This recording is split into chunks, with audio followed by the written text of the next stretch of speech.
நீங்கள் சகிக்கிற சகல துன்பங்களிலும் உபத்திரவங்களிலும் பொறுமையையும் விசுவாசத்தையும் காண்பிக்கிறது நிமித்தம் உங்களை குறித்து நாங்கள் தேவனுடைய சபைகளில் மேன்மை பாராட்டுகிறோம் என்று தெசலோனிக்கிய சபைக்கு பவுல் எழுதின இந்த கடிதத்தில் குறிப்பிட்டிருக்கிறார். சகிப்பு, பேஷன்ஸ். உங்களுக்கு ஒரு மில்க் மேனுடைய கதையை சொல்ல போறேன். ஸோ மில்க் மேன் அப்படின்னா நாம தெரியாதவர்களே இருக்க முடியாது இல்லையா? மில்க் மேன் நம்முடைய சின்ன வயசுல இருந்து நம்ம மில்க் மேனை நம்ம பார்த்து தான் வளர்ந்து வந்திருப்போம். நம்ம வீட்டு பக்கத்திலேயே இருக்கல அவர்கள் எல்லாம் milkman. There is a milkman in a village. ரொம்ப நல்லவர், மிகவும் அன்பானவர், எல்லா மனிதர்களோடும் ஒரு நல்ல பழக்க வழக்கத்தை கொண்டிருக்கிற ஒரு மனிதன். அவர் அந்த ஊரிலேயே ஒரு நல்ல பண்புடைய ஒரு மனுஷனாய் வாழ்ந்து வந்தார் அந்த மில்க் மேன்.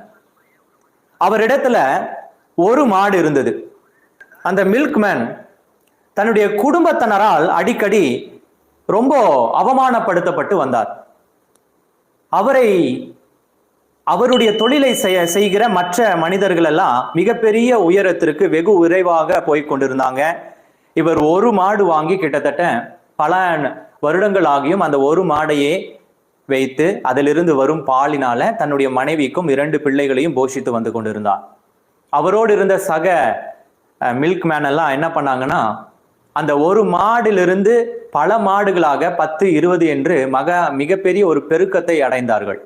ஆனால் இவரும் அந்த ஒரு மாடை மாத்திரமே சில வருடங்களாக வைத்துக் கொண்டிருந்தார். மற்ற மில்க்மேன் கிட்டெல்லாம் அவர்களுடைய பால் எப்படிப்பட்டதா இருக்கிறது என்று தன்னுடைய மனைவி அடிக்கடி வந்து இவரிடத்துல இரவு வேளையில பேசுவது வழக்கம். அவங்க சொல்லுவாங்க, என்ன நீங்க இப்படி இருக்கீங்க, அவங்களெல்லாம் பாருங்க, நம்ம வீட்டு பக்கத்துல இருந்தவர் 2 மாடு வாங்கினாரு, இன்னைக்கு 12 மாடு வச்சிருக்காரு. அவர் பால்ல என்ன பண்றாருன்னா தண்ணியை மிக்ஸ் பண்ணி கொடுக்கிறார். அந்த பாலில் தண்ணியை மிக்ஸ் பண்றதுனால எந்த மனுஷனுக்கு தெரியவா போகுது தண்ணி ஊத்தி இருக்கா இல்லையான்னு? ஆனா நீங்க மட்டும்தான் நேர்மையா இருக்கணும், உண்மையா இருக்கணும் அப்படின்னு சொல்லிட்டு இந்த பால் நம்மளுடைய மாடு கறக்கிறதே 6 லிட்டர் பால். அந்த 6 லிட்டர் பாலையே அப்படியே நீங்க கொடுத்துட்டு இருக்கீங்களே. நம்முடைய வாழ்க்கையில 2 பிள்ளைங்க இருக்காங்க.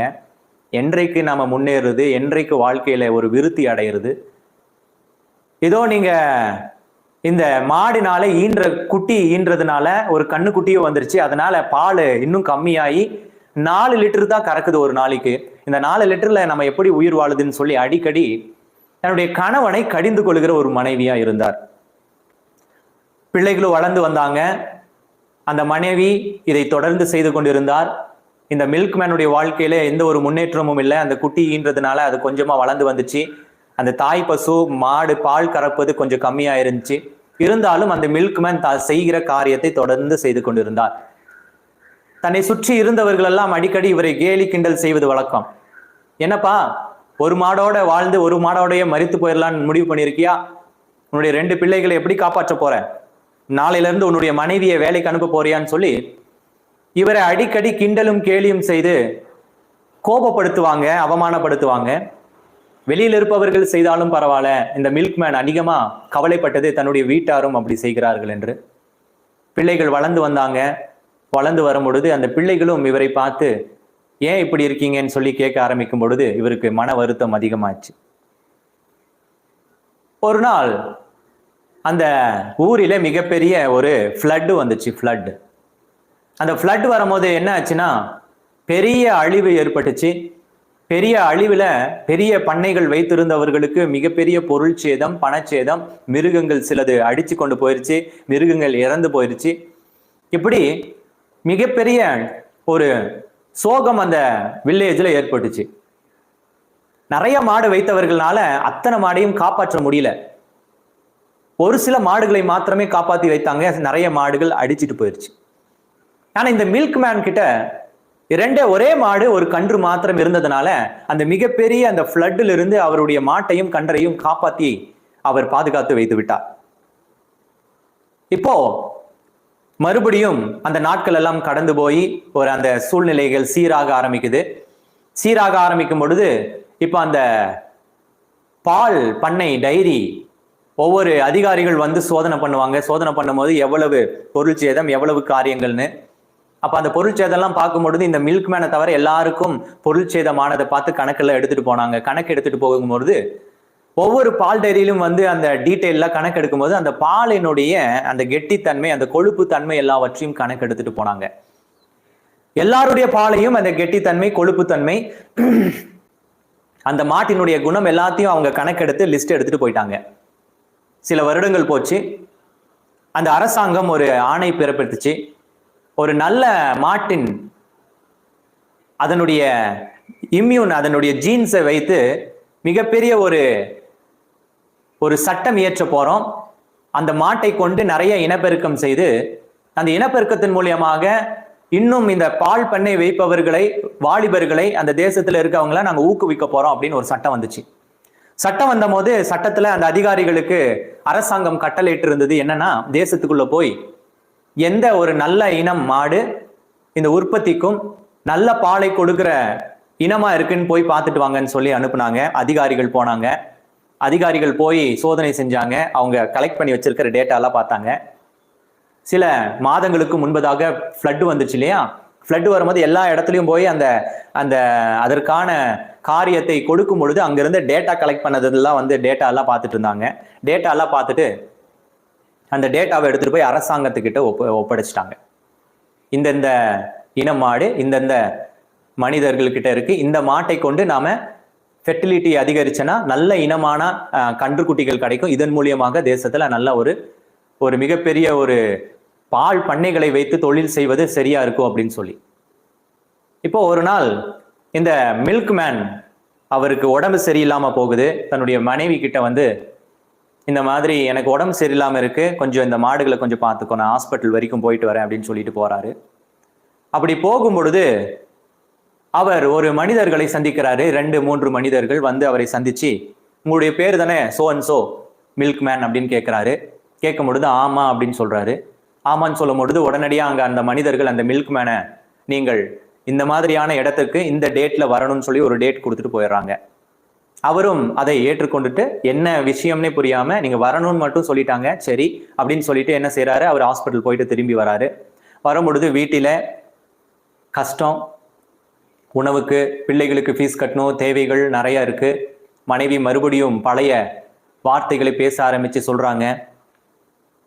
அவங்க திட்டின ஒரு வார்த்தை, பெரிய ஒரு இழப்பு வந்துச்சு, ஃப்ளட்டு வந்துருச்சு, அதுல மற்றவங்க இதெல்லாம் போனதை விட நம்மளுது இந்த 2 மாடு போயிருந்துச்சுன்னா கூட நல்லா இருந்திருக்கும், அதோட உங்களுடைய புத்தியாவது மாறி இருக்கும். இன்னுமே புத்தி மாறாத மனுஷனா இந்த ஒரே மாடை கட்டிக்கிட்டு நீங்க செய்கிற காரியத்திலேயே உறுதியா இருந்துகிட்டு பால்ல தண்ணியை கணக்க மாட்டேன், நான் வாழ்க்கையில இப்படி உயரக்கூடாதுன்னு சொல்லி உங்களுடைய அந்த இதுலயே இருக்கீங்களே, அதுல இருந்து நீங்க மாற மாட்டேன்றீங்களேன்னு சொல்லி இவரை ரொம்ப கடிந்து கொண்டுட்டாரு. சோகத்தோட அதே சமயத்துல வேதனை, வியாதி போய் படுக்கிறாரு, படுத்து உறங்குறாரு. அடுத்த நாள் காலையில இவரை அழைத்து செல்ல ஒரு கூட்டம் வருது. இவரை அழைக்கிறாங்க, மில்க்மேன் சோ வாங்க, நீங்களும் உங்களுடைய மாடு அதனுடைய கன்றுகளை கூட்டிட்டு வண்டியில் ஏற்றி நீங்க இந்த இடத்துக்கு வரணும்னு சொல்றாங்க. அங்க போகும் பொழுது அரசாங்கத்தால் மிகப்பெரிய ஒரு ஃபங்க்ஷன் நிறுவப்பட்டிருக்கு, ஒரு பெரிய ஒரு காரியம் நிறுவப்பட்டிருக்கு. அதுல அந்த தேசத்தின் தலைவர்கள் எல்லாம் வந்திருக்காங்க.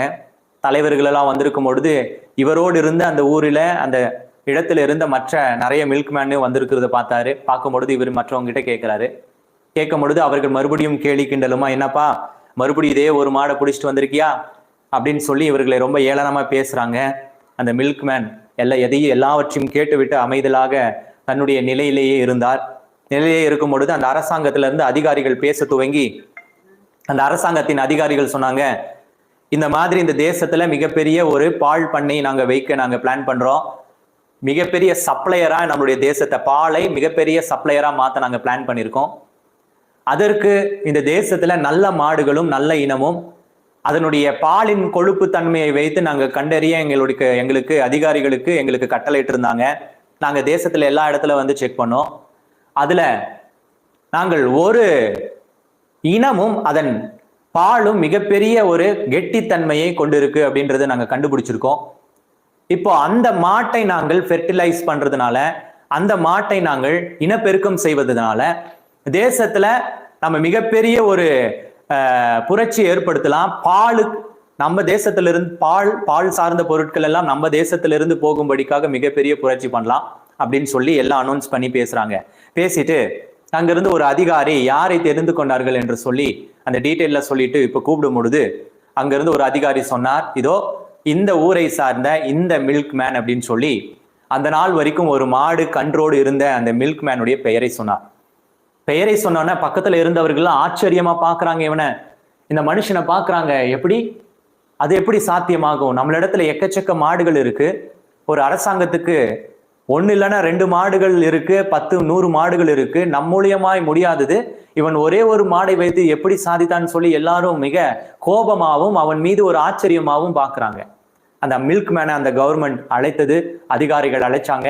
அழைச்சி அவருடைய மாடை அவரிடத்துல சொன்னாங்க, உங்க மாடு இந்த மாதிரியான மிகப்பெரிய ஒரு பண்ணை வைப்பதற்கு அரசாங்கத்தால் தெரிந்து கொள்ளப்பட்ட மாடு, உங்களுடைய மாட்டினுடைய ஜீனை எடுத்து தான் நாங்க என்ன இனப்பெருக்கம் செய்து மிகப்பெரிய பண்ணைகள் போறோம்னு சொல்லி இன்னொரு வார்த்தை சொன்னாங்க. அப்படி செய்ய போற பண்ணைக்கு நீங்கள் தலைவரா இருக்கணும்னு சொல்லி அந்த மில்க் மேனை அவங்களுடைய புது ப்ராஜெக்டுக்கு தலைவராக அமர்த்தினாங்க.